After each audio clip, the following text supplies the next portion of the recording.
Hakim, chị hơi lắm.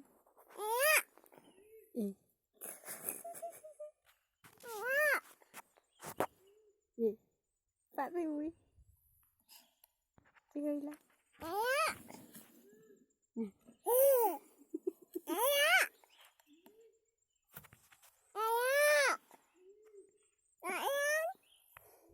Không có ghê hả?